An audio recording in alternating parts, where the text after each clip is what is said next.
তাকে চ্যালেঞ্জ করেছে, নানাভাবে কটাক্ষ করেছে, ব্যঙ্গ করেছে, বিদ্রোহ করেছে। তো তিনি না তার বহসের চ্যালেঞ্জ গ্রহণ করেছেন, না তার বিরুদ্ধে কোনো স্ট্যাটাস দিয়েছেন, না তার ব্যাপারে কোনো কথা বলেছেন, একেবারেই নীরব ভূমিকা পালন করলেন।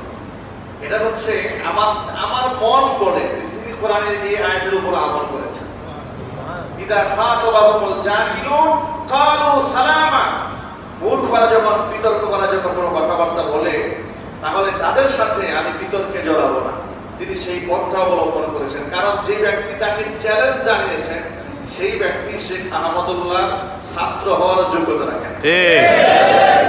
তো যে ব্যক্তি তার ছাত্র হওয়ার যোগ্যতা রাখে না, তার বিরুদ্ধে তিনি আবার পদক্ষেপ নেবেন কিংবা কথাবার্তা বলবেন, এটা তার ইলমের সাথে যায় না, তার শানের খেলাফ হয়।